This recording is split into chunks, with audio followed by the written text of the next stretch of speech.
Hello and welcome to That Nerd Thing, where we uncover the magical impact that fandoms have on our lives. I'm Morgan, and today I am very excited to welcome another podcaster who's a pro podcaster, and I'm kind of intimidated. I was a guest on his podcast. We recorded a few weeks ago, and I think it'll be coming out sometime around when this episode comes out. I am meeting today with Jason, also known as Agent Palmer from the Palmer Files. So, hi, Jason. Hello. Thank you for having me. It's great to be here. Thank you. I really feel kind of intimidated. Like, I know you do you've been in the podcast world for many, many years. Like, you know what you're doing. I know enough to be dangerous. I wouldn't say I know exactly what I'm doing. So, can you tell listeners a little bit more about what your podcast is about and where they could find it? Sure. I have a basically it's long form conversational podcast. I talk to you. But I talk to anybody and everybody, really. I've talked to authors. I've talked to business people who have never been on a podcast before. I've talked to other podcasters, friends, family, people that I just randomly met on like a social network. And I was like, that seems like somebody I could have a conversation with. That'd be great. And it really started out of I wanted long form conversation to come back. As far as like, it's a cop out to say this is about attention span, but like I love the natural ebbs and flows of a conversation, like sitting down and having a cup of coffee with you, and like we're going to tell stories and we're going to get sidetracked and no one's really quite sure where we're going to end up, but we're in it for a good time. Yeah. And so every other week on Tuesdays, I post an episode that's just starts with, as host, I get to ask a question and then it goes wherever it goes. You can find it at thepalmerfiles.com or wherever you're listening to this or watching this. I'm on YouTube as well. And then it really grew out of a blog. I'm still a blogger. Agent Palmer's the name, but it's agentpalmer.com because like, why not make it easy? And I just blog about like, it started as a very geeky, nerdy blog. And it has maintained that. And so every Thursday, I post something about something I've watched, listened to, read, played, experienced, whatever. And so the blog's about, I don't know, 11 or 12 or 13 years. Wow. The blog's old, right? Like, I don't know exactly how old it is. I know I celebrated a decade back there. And the podcast is about 4 years old now, I think. So I'm just, creating stuff when I can, because that's a passion. But before you even did your podcast, you worked on a lot of other podcasts as well, right? Yeah, I was very much I was a fan, and then I became an advocate, I think would be a good word for it. And then from advocate, you guest on a few shows, and then I became a producer behind the scenes, and then a substitute co-host, and then a co-host, and I'm still producing podcasts today that aren't just mine. But yeah, it really started with just like, hey, I really like your show, and just the interaction that you have on a smaller podcasts back and forth. And so some of those people have become very good friends, and one of those people became my wife. Oh, what, really? Yeah, we met through a podcast. No way. Yeah, we were both fans. We were both fans of the same show, listening and like tweeting. And she also kind of got behind the scenes of an event that we did 8 years ago. Wow. In 2016, we were in a group around the 7 Days a Geek podcast, and they were doing live shows at the time on a service called Mixler, which I know still exists. I'm not sure how many people are still using it. And somebody decided late one night that maybe we should do a 24-hour podcast. And in 2015, my now wife, Stephanie, and myself were remote producers, as everybody else on the show was in a room, and we were just trying to help out. And then in 2016, we met for the first time and went on our first date, and were in the room producing this. The second year we did 2 12-hour shifts to make the 24 hours, because we had already just done the 24 hours in a row the year before. And while that doesn't really exist anymore, and 7 Days a Geek isn't, I hear rumors about coming back from the people that run it. Podcasting's a weird thing. You never know what you're going to get. I've even made friends. Like as we record this, recently I released an episode with Tony Rapino, who was returning to my show as a friend. Like I invited him on because I read his book and I just kind of liked it. And I was like, I want to talk to you about your book. I really liked your book. And then like after the mics stopped recording, like we kept talking and then we started texting and calling. And like now I just kind of like, hey, how's the next book coming? You know, this, whatever. So he came back on to talk about like, well, we became friends. Like it's That's weird. amazing. Yeah, it's not why you get into it, but it's definitely like a happy accident, like when you can really make a true connection. I'm going to be honest. Part of me wonders if sometimes I created a podcast so I could become friends with the podcasters that I've listened to for so many years. I mean, it's not a bad thing, right? Like it, and this community is very open. I mean, not every. I mean, I say this knowing that this will be on YouTube, but like you hear some horror stories specifically about YouTube, Yeah. and like for like streamers and YouTubers specifically. Mhm. But I think podcasting, there's goods and bads in every group, but I think podcasting on a whole is a little bit different and a little more welcoming Yeah. and It's accepting. definitely been super welcoming. I've loved all of the other podcasters that I've met so far. Yeah, it's really hard to we're talkers. Like by definition, you can't be a podcaster and not be good at you may not be the greatest at like communicating, but you like to talk, and that's a step in the right direction. So like I'm going to tell you stuff. You know Yeah. what I mean? Like we're not going to hold it back. It's not just going to be us staring at each other Mhm. through silence. And depending on the podcaster, right? Like I remember in my early days in podcasting, I would think about what I was going to say. And I have a great friend from back in the 7 Days a Geek era who then spun off his own show, The Stranger Conversations, which doesn't exist anymore. But my friend Grant is a wonderful human being and I love him as a person. But he and I would guest on other shows together sometimes. And people would ask me, like the host would be like, hey, Palmer, what did you think about this thing? And I would take a beat. I wasn't, I was still new to being on mic. I would Mhm. take a beat. And if I waited more than 2 seconds, Grant came in because he couldn't stand dead air. Right. And so, like, you hang around with enough people, you learn, like, you better start talking. You better find a way to talk while formulating the idea because you're going to get stepped on by Oh, that's someone. a good point. Maybe not on purpose, but like we are radio in essence. And I know Grant has some experience in radio, and so do I, but I was very much used to the editing process. So like I never thought anything of it. Like, oh yeah, I can take some time. I can edit that out and post. And it's like, well, this is somebody else's show. I don't have control over that. And Grant's like Mhm. in. And so I learned from like doing in a way where it's like, now you just talk. You'll figure it out. Are you ready to get into your nerdy identity? I feel like we've already opened the We door. did. You're right. You're right. What is the first thing that you were nerdy about?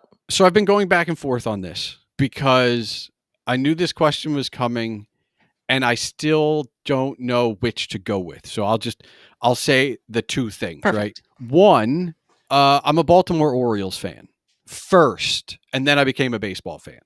And that, I mean, there are pictures of baby me in Orioles jerseys. That's just handed down. Like most sports fandoms, that's just handed down from above. My dad was an Orioles fan. I'm an Orioles fan. Easy. I Fine. love that you are recognizing that as your first nerdy thing because I've had sometimes people say, well, no, sports don't count as being nerdy. But I'm like, yeah, they do. Well, so that's why. So, well, on a scale, that's slightly nerdy. Okay. But so that we can go to 6-month old me with the jersey on that I had no control over, and I still love the team, right?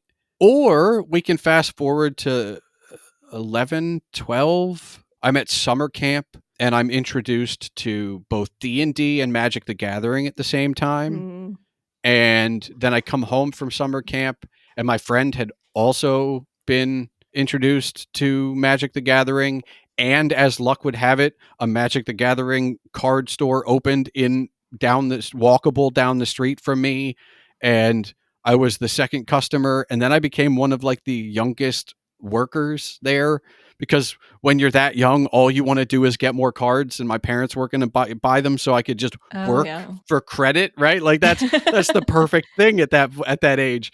And so on a geeky scale, I'd say that's a little bit more geekier than sports, but I'd say both of them are foundational fandoms. Yeah, they shape who you are. Are you still into both of those things? Yes. Yes. And so actually, we're going to fast forward. So I'm going to skip one of your questions later, I think, That's but I okay. can't remember. As we record this, last week, I attempted something new. Ooh. My wife, at the height of the pandemic, decided she wanted to stream video games on Twitch. Mhm.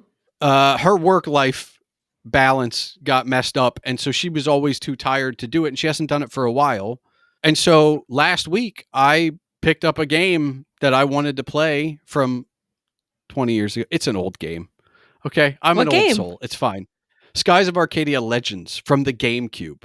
I'm playing it on an emulator to make it Okay. run faster. And let's be real, it's a lot less cables. And so I took over her Twitch channel to stream this game that I love. And it was new and it was live. And it's maybe to nobody, maybe to a few friends who knew about it and came in the chat room or whatever, but I'm a podcaster that records to tape. I get to edit me. So it was, you're going to play this game. You got to make it interesting for anybody who's going to watch. And oh, by the way, you don't have a safety net. You're not editing this. You're just broadcasting. It's like, okay, all right. And so it was something new. It was a little kind of geeky, nerdy. I've seen friends do it. I watch other people do it, and it was like, all right, like this is want to be. I don't know. This is going to be one of the things you do. But I bring it up because of this. One of my friends from college who hates Skies of Arcadia Legends, and we don't have to get into why, was like in that stream, one of the first couple streams, and he said, "Why this game?" I said, "Well, I like that it's turn-based. I like that it's I don't know, like open world a little bit, Mhm. but not completely open world, and I've been recently having a lot of conversations with friends and podcast guests about like the debilitating abundance of choice that we have in the world. And I don't want that in my video games. I don't want a video game that can do anything and everything. But I also like turn-based combat. And we got into a sub discussion, I think it was offline actually, about why turn-based combat. He said, "Well, you like Magic the Gathering, right?" I was like, "It is turn-based combat, I'll admit, but like I found D&D before I found Magic.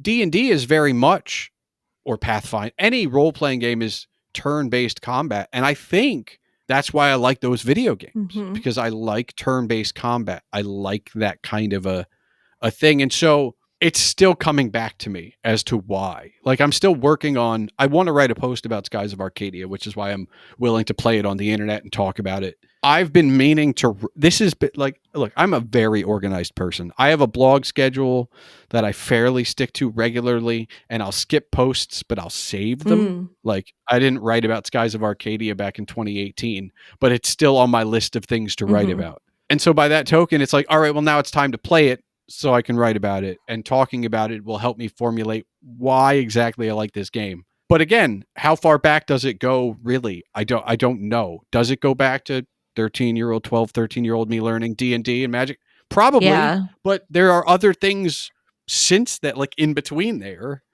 that are probably foundational in a way as Yeah. stepping stones as well. So like in a nutshell, like I'm just trying to find more things. I always like to say reading begets reading, because if you like a book, that author's probably either written more than one or is influenced by others that you can Mhm. then enjoy. And if you like nonfiction, at the end of every book, there's like, oh, these are where my sources came Mhm. from. That's true. I like to think that having started this journey of like, what are my influences and where are they coming from, has just kind of begat more of looking at that. Like, oh, I really like Bob Dylan. Why is that? I don't know. But I really like the band too, which backed him up on his first Electric tour.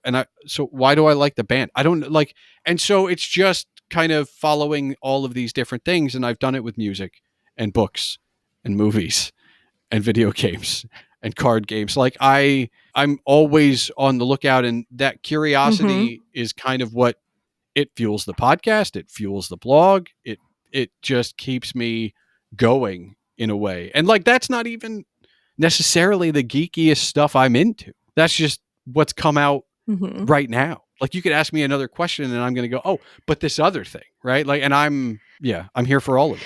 Yeah, but I think what you brought up is so true. That curiosity piece is so important, and I think that's something that makes people a nerd is having that curiosity to keep learning, to keep finding new things that you love, and having passions, and really just being open minded. And that's the thing where I'm getting better at being open Mm-hmm. minded. And for me, it really starts last year with two things I endeavored to take on. One, I have a very good friend who's a Swiftie. Uh huh. I haven't, up until this point a year ago, I've not heard a Taylor Swift album. Wow. I've probably heard songs on the Okay. radio. Like Okay. I'm not like that guy, but like I wouldn't know anything. And even the ones that were, unless they became memes, I wouldn't know them, right? And so I was like, all right, I'm going to do this. Like I'm not the biggest fan of Prince or Michael Jackson or like any of those people, but I know their music. Mm-hmm. I was like, it's time. So I went through, and it was great for a conversation with a person who knows all of these songs by heart for me to be like, I listened to the first album and this is what I think. And I haven't done anything with that yet, by the way. Like I could make it a blog post, I could do whatever. So I listened to her whole discography. Kind of it did a couple things. One, I have more respect for her as an artist. I have a lot less respect for her producers, but that's a whole different story. Wait, I'm Uh, I'm kind of curious. Tell me about that. I'm a Swiftie, by uh, the way. So the first three albums I think are very well written. In fact, I Okay. think I don't remember from my notes, but I think it's either the second or third album that I would consider the greatest high school album I've ever heard in my entire Mm-hmm. life. I think it might be the second one. And so for me, I blame her producers for some very poor, and it was the music industry at the time, but like very poor track selection ordering. Because, like, listening to those early albums, you could make a case by reordering the tracks that the entire album is one relationship. I know it's not based off of one relationship, but the order of some of those songs is like, I met you, we broke up, I'm in love. And it's like, wait a minute, why didn't we just order them sequentially? Yeah, she does it on purpose. She picks her songs and puts them in a certain order. Like, I would argue that now she does. I would argue that during her first few albums, you don't think so? that was not, I don't think that was the case, because that's why she left her producer. And I learned a little bit about that as well. But like, I think that's why, because she was doing what she could. And I think her latter albums, while I don't know where I fall, and Tortured Poets was interesting, I think as an album, she's starting to build something that's whole, Mhm. right? And so that got me to thinking about like my own musical influences and like, what do I not know from my own musical influences? I said I like the band and Dylan, but Dylan's put out 40 albums. 50 albums. I hadn't listened to all Mhm. of them. So I made a list of 15 or 16. No, it ended up being 17 bands. And chronologically, I went through and listened to them all, like about one a day, Wow. right? Like it was about 500 albums. I averaged a little bit more than one a day, but it was very much like in chronological order. So it was like and like the Beatles, the Stones, Dylan, they're all on the list. So it's like, how do the Beatles match the Stones? What's coming out in 1966 when they're both releasing music and that kind of stuff? And so I learned a lot about my influences that way. And then concurrently to that, also after the Taylor Swift thing, but before I do the music thing, I was getting references for Star Trek in other shows, but I'd never watched Trek at all. Mhm. Not at all. Like I was a Star Wars guy, and I kind of understood Trek, but not very well. And I was like, you know what? I'm done. It's time. I took the time to listen to Taylor Swift. I'm gonna watch Star Trek, right? And so I watched the original series. I watched the animated series. I watched all the movies. I went to TNG. I watched all the TNG movies. As we record, I'm on Deep Space Nine. I plan on continuing. Like, it's been fun to learn about all this stuff by consuming it. And I know something has to give. I am a content creator in a way where I'm writing blogs and I write about my Star Trek journey and I create the podcast and others. I'm very much not keeping up on current events, really. Like, I'm living in my own little bubble where I'm listening, like, last year it was like I'm listening to an album from 1972 and I'm watching Star Trek The Next Generation, Yeah. season 3, right? Like, I mean, I'm very much not up in it, but this is me going back and learning more about other Yeah. things. What are you currently nerdy about? Well, Deep Space Mm-hmm. Nine is what I'm watching right now, but I would say right now the biggest thing is probably reading. Oh, okay. So I lost my professional gig back in 2019, or actually at the very beginning of 2020. And I've been a consultant ever since, really, because I'm one of those kids that never grew up. So, like, I might be on the other side of 40, but I still don't know what I want to do with my life, Mm-hmm. which is not an answer anybody wants to hear in an interview. It's like, well, I'd like a paycheck. Like, I can do the job, and so, in order to save a little bit of money and get rid of some stuff, because for a long time in my life, I was a pack rat. Gee, shocker. I collected all these games for systems and video games and computers. And, well, Magic Card's a collectible trading card game, and it's not the only one I play.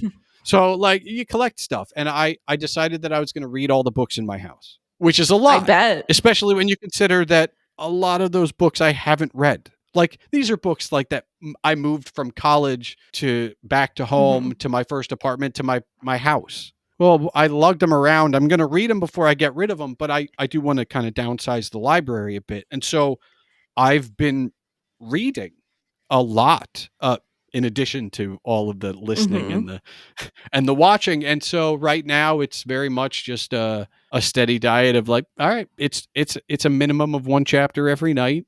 Sometimes I'll read other times, but, like, just little by little. And I'm still not sure what I'm learning about myself with the collection of books I have amassed. Huh. Like, some of it makes sense, right? Like, I have My Name's Agent Palmer. It comes from Michael Caine's portrayal of Harry Palmer in The Ipcress File, which is a movie based on the book by the same name that was written by Len Deighton. So I have every Len Deighton book, right? And I read through that, and that was wonderful. And I'm a big fan of Clive Barker, and I have most of his books. And I'm a big fan of Douglas Copeland and Chuck Klosterman, and I have all of their books. But then I have a bunch of one-offs that I don't know where they came from. I don't know how they ended up in my library, and I'm just reading them, and it's just like, I picked this up, I kept it, I moved it, somebody gave it to me or lent it to me, I don't know. And it's just like, oh wow, this is okay. Well, I've only read a couple of self-help books. Other than that, I've read a lot of things I've very much Yeah. enjoyed. And not all of it's my cup of tea. And I've had friends write books that I just am like, well, of course, Mm-hmm. I'm your friend and I have a blog. Yeah, I'm gonna read it and hopefully write about it. But yeah, I'm learning that I very much can consume Mm-hmm. anything, and I can find interest and intrigue in almost anything. Yeah. Are you getting rid of the books once you read them? Reading them makes the determination as to whether they stay in the library or they get Oh, donated. okay. Because and I've talked to people on the podcast who have completely gone ebook, Mm-hmm. and I'm like, I don't think I can do that. I love a physical book. And people are like, well, I read the back cover. If I couldn't remember if I'd read it or not, I read the back cover, and for me, that's not Mm-hmm. enough. Like, I always go to John Fowles. Jonathan Fowles? John Fowles. Let's go with John Fowles. Fowles wrote a book called The Magus that, ironically, I picked up because I saw a Reddit post where somebody said The Magus changed my life, and I was like, I don't know. I was just at a point where I was like, I'm down for anything that might do that or tweak something. And it's a tomb. Okay, it's like 600 pages or something like that, and I was like 200 pages in, and somebody was like, "What are you reading?" I'm like, "The Magus." And they're like, "What's it about?" I'm like, "I'm 200 pages in. I don't know." But, like, it all kind of builds, and it turns into something grander than Mm-hmm. that. And it's kind of like the reason that I'm like, well, I got to read all these books before I get rid of them, because the back cover doesn't do a lot of justice. And the other side to all of this is I don't like reading inside flaps and back covers. Mm-hmm. Most of the reviews I do for fiction on my blog are spoiler free. And I determine spoiler free by reading the book and then looking at what's on the back cover. But most of the time, when I go to write my review, is the first time I look at what's on the back cover of the book. And a lot of the time I'm like, this was a much better book because I didn't know what was on the back cover. And so I try and tell a little bit less, even though I know most people are not just going to take my word for it and they're going to read whatever the Amazon blurb is, and maybe that's going to give it away. But I very much am enjoying this. And it's all kind of in my circle. It came from family, friends, myself. And so I'm just kind of reading. And that's one of the it's one of the geeky things. I'm also nerding out about music, and I have this inkling as I'm already in blogging and podcasting, and I've dabbled a little bit in video, but I don't know if video is really my next space. But I think I might want to maybe write my own album.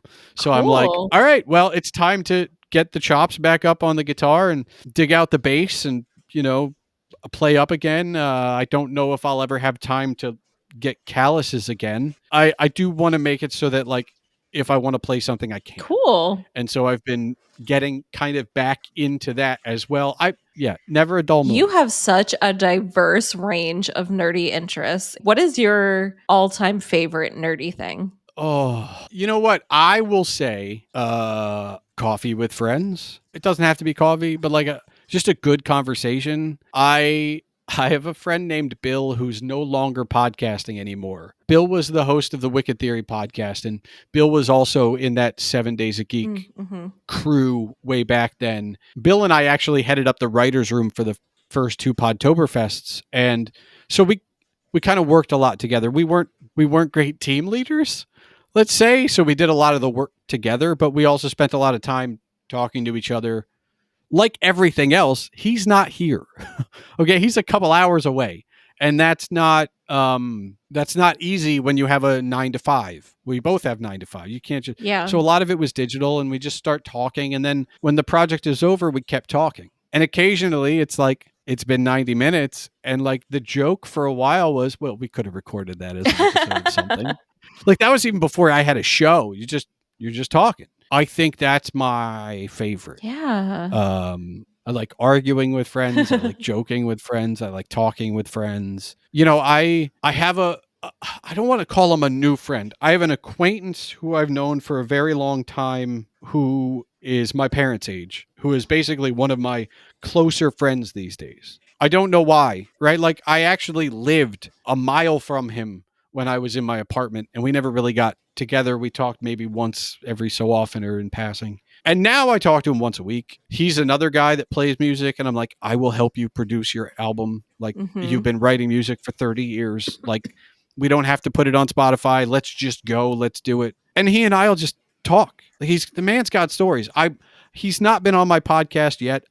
I'm working on it because, and he keeps saying, oh no, you don't want to have me on the show. You don't want to have me on the show. I'm like, he has such a non-linear career story. And for me, learning about his career path has been empowering for me because I'm technically taking a step back from what my profession was to do consulting and kind of go out on my own, not necessarily as a business Mm-hmm. person, but just to kind of to do something that, inspires me. And he's kind of gone up and down and up and left and then further left and then spun around again and did other things. And I'm like, people need to know your story because people need to know that nonlinear career paths are acceptable, Mm-hmm. That's true. and that they can. And so all of this is to say, he and I have great conversations now, right? And so it's really just about, I guess, like when you add it all up, when you distill it all down, I just kind of want to know stuff. Mm-hmm. I don't want to learn anything, by the way.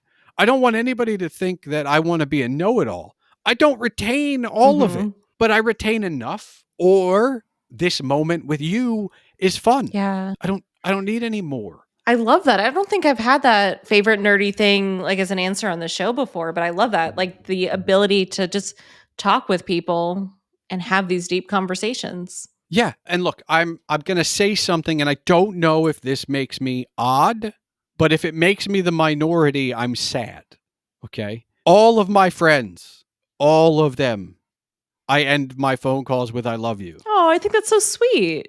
And they do too. And I don't know when this started. This was not like, I don't know if it was conscious. I don't know where it started. Nobody, like, nothing happened, Mhm. right? Like, it's not like somebody died and I was like, oh, Chris, I'm so glad to hear from you. Mm-hmm. Love you, brother. Like I don't know where it started, but it exists, and it's kind of just Mm-hmm. part of it now. Aw. And the list is not small.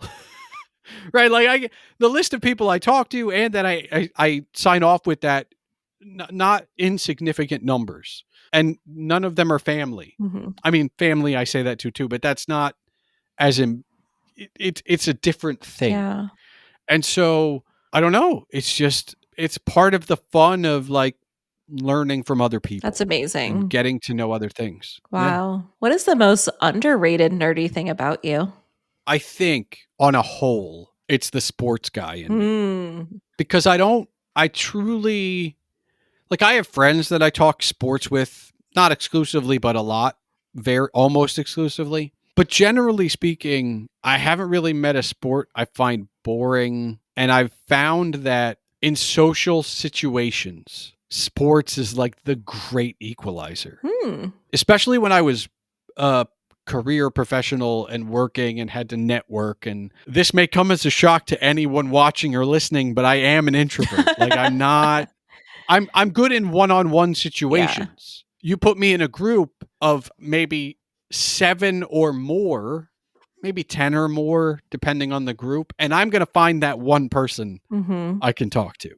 I'm not going to Totally get it. talk to the group. Yeah. And when I was a professional and you have to go to happy hour, you don't have to drink, but you have to be there and you have to be seen. I've found that sports was the great equalizer, because it's like, look, I'm a baseball guy. I'm a college basketball and college football guy, but I pay attention enough to the NFL and the NBA and hockey that, like, if I'm talking to a bunch of people from New York, depending on the season, I can talk about the Mets, Yankees, Jets, Giants, Islanders, whatever. Wow. Philly, I can talk about the Flyers, the Eagles. I don't care about any of these teams, but I can talk about them Yeah. because I enjoy watching the sports. Yeah. And so that's always been the great equalizer, where it's like, well, it's something I know. Yeah. We don't have to talk business. That's not what happy hour's for anyway. Right. That's been the kind of great equalizer. It's like, Huh. oh, all right. You kind of know a thing. Yeah, that definitely wouldn't work with me. I know nothing about sports. Well, I do know that Taylor Swift's boyfriend is on the Kansas City Chiefs. That's correct. Yeah. And it's what's funny to me about that is like, you hear people complaining, oh, she's on the camera all the time. Well, these are people that have, I want to call it a recency bias or maybe a numerical bias. If you watch any football game, any sports, any major sports in the United States, the NBA, the NHL, MLB, or NFL, they will find a celebrity to shoot. Okay? They just always do. It's just not fair. Taylor Swift's probably the most famous face at any game she goes to. Anybody out there, it's basketball season. Watch a Laker game. Tell me it's not that they just happen to be on the screen. They will put a chyron under actors and rappers and musicians all the time. At Chiefs games, Taylor Swift's the most famous one. So. What does being a nerd mean to you? You're asking me now? No, it's a valid question. When I was doing the math on this for a completely unrelated reason. When I was in 3rd grade, I got my first pair of glasses and didn't want glasses. I needed glasses. I didn't want glasses. Now, I live in a medium-sized town in Pennsylvania, but it happens to be the town that my parents went to college in. And my teacher, my 3rd grade teacher, was married to one of my parents' college professors. My parents went to an alumni function and saw their old professor and his wife, my teacher, and said, how is Jason doing with his glasses? And my teacher said, what glasses? Because I wasn't wearing them. I would wear them when I left to walk to school, but then they would be put in my desk or my back. I didn't wear them. And so that's when I learned that my parents happen to know everything. Which is a very tough lesson to learn in 3rd grade. And it's even tougher when you then years later move to a smaller town. Doesn't make it easy. But I bring this up because I've been wearing glasses since I was in 3rd grade, and I've never been able to make the shift to contacts. So I don't know how old you are in 3rd grade, but probably like, if I'm guessing, 9 or 8 or 9 or 10 or something like Mm-hmm. that. And so for 3 decades or more, I've been wearing glasses. Back then, being a nerd and a geek was derogatory. Mm-hmm. In middle school, being a nerd or a geek was derogatory. In high school, it kind of it was off a little bit. And by the time you get to high school, for someone such as myself, I knew a couple cool kids who played Magic the Gathering and Dungeons and Dragons. I was in band, so that's a high percentage of people in the school. So you can't I mean, you can be a band geek, but that's like a quarter of the school. So like nobody's using that derogatorily. And so you start to branch out by that point, but it's still not, you still hear it on the playground as negative, right? But somewhere in that middle to high school range, I started treating it like a badge of honor. Love it. I have no idea why. It wasn't like a defense mechanism. I wasn't hanging around people that were necessarily, being mean Mm-hmm. about it, but you still heard it enough to be like, no, I want to own Mm-hmm. this. Of course I'm a geek. Of course I'm like, by the time it's high school, like I've read Lord of the Rings already by myself. Like, I mean, this is well before the movies existed. One of the, not to divert too much, but like one of my reasons for not liking the Lord of the Rings movies for so long was because it let so many other people into a club that I thought was very exclusive and I was happy to be a part of. And so I've been kind of wearing it with honor and pride for a very long time now. And I still do. So much so that when I had the choice to choose my own title at my last real, like, big professional job, I was in charge of the website Mm-hmm. and I was in charge of tech for a very small nonprofit, maybe about 14 of us in the office. But being in charge of the web and being in charge of tech meant that, like, I was having these titles like interactive marketing representative. It's like, nobody knows what that is, right? So I chose web geek Mm-hmm. because that's how my bosses were introducing me to other people. And I was like, I'll just embrace that. That's Yeah. fine. I'm okay with this. And so it's not something I hear anymore. I think if I did hear it, I might laugh Mm-hmm. just because it's so odd to hear them now. And it's so odd now to hear them by themselves. Like he's a fantasy geek. Like he's a stats nerd. He's a Trek fanatic.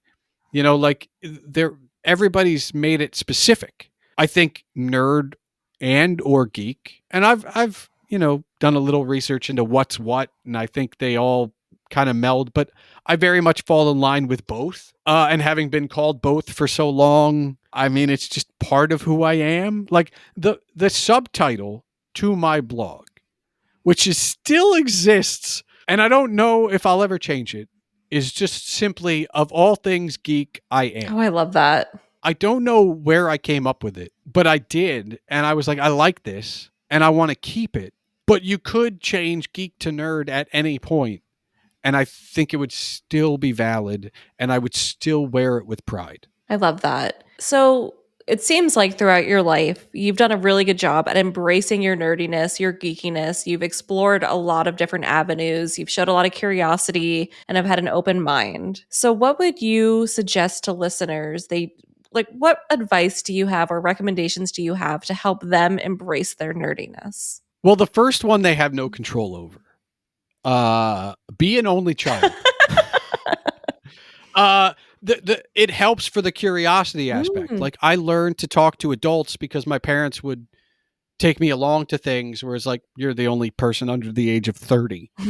Have fun, kid. Like, and so I would talk to adults and I would, talk to people. It might be why some of my best friends are my parents' Mhm. age right now, right? And so that very much helped. Being an only child meant that I had to either make Mhm. friends or find something else to do. Mhm. And the thing about that specifically is on a rainy Saturday when you're 12 and can't drive, if nobody's within walking distance, you're on your own. Yeah. So maybe to extrapolate, be comfortable being on your own. Like a lot of the things I've talked about today outside of the talking to other people are very much things that I kind of embraced some kind of solo aspect of. You can read by yourself. You can watch things by yourself. You can play guitar by yourself. You can do all these things with other people and they're more fun, but you can do them by yourself. Like Magic the Gathering is a game you play with other people. but you can build your deck by yourself. I got really into deck building because like I couldn't drive. And when the store was closed, there was no one else really to play with. So like learn to figure out something else. And I think that's really what it boils down to. I think I didn't have to feel like alone because I was always alone in some capacity. And it's like, you figure it out. Like my parents were around, but they don't want to do all I know my parents, like we have good times, but like after we watch a movie, they have other things they got to get done. And so if it's not my bedtime yet, it's like, well, you're on your own, like go whatever. And, I talked about playing video games, but I had a computer, not a game console. My first console is the GameCube that I bought myself in college. So like there are all these things where like you were on your own. And I think you can have siblings, but everybody needs their own time. And if you embrace that in whatever way you want, however you want, that's what you're going to become passionate about or geeky about or nerdy about. That's going to be your thing. I love that. I think that's such helpful advice, is to learn how to be alone, because you're right. That's when you can explore all of these new things and follow your passions and also even get to know yourself more. I would add on that not everything rubs off. Like one of my best friends since high school, okay, we're talking 25 years now, 30 years we've known each other, is a very big Star Trek fan. But we didn't hang out in a group that really allowed him to introduce me to Star Trek. So I have to wait 30 years to get into it myself. And he's over the moon and supportive of and wants to talk to me about like where I am on my journey. But I've known him for 30 years and he didn't introduce it to me. Yeah. Right? Like it doesn't matter what everyone around you is doing. There's no guarantee that that's going to just gel. Yeah. He and I write together. I edit his stuff on occasion. So we have a thing there that's also geeky and nerdy. He's been a fan of this thing that I just discovered. Yeah. Right? And so it's not on other people. It's on you. And if you have an interest, like I like to think of it now, even though like it's all a lot. I know people are like, it's a lot. I still sleep at night. I don't stay, I'm not awake 24 hours a day. And some days I don't watch an episode of Star Trek, and some days I don't listen to an album or whatever. But the thing I would say is the thing that more authors need to hear and writers, and that is never save anything. And what I mean by that is if you have a great line that you don't think fits in whatever you're working on right now, don't save it. Either use it or throw it away. And by that same token, if you're interested in a book, buy it. It'll be in your house. It'll be in your way. You'll probably pick it up eventually. If you think you might be interested in a movie, add it to your watch list or just sit down and watch it. Don't wait. This is how we end up with all these lists of these things that we never do. It's how you end up like me before I learned about like, just don't save the thing. Use it if you can use it. It's how I have a drafting document with all these half-written ideas. I'm never going to fit them into anything, but I should have used them when I could have, because then they wouldn't be half-written ideas. Yeah. So I just jump on the thing. I know it's a cliche of like, don't wait, the moment's now. And, that's fine. You can't pick up the book that you might be interested in right now. But if you don't pick up the book, like if you don't own it, if you don't do something, it will always and forever be in your to-do list. And as great as it is to cross things off a to-do list, we all add more oh gosh, than we could possibly tell me about it. Yeah. So you just have to do the thing. I think that's really what it boils down to, and it's how you end up like me, where like I did a lot of things. And so I have to pick and choose, but it's better than my guitar still collecting dust because, I'll get to it when I finish Star Trek in a year, like that.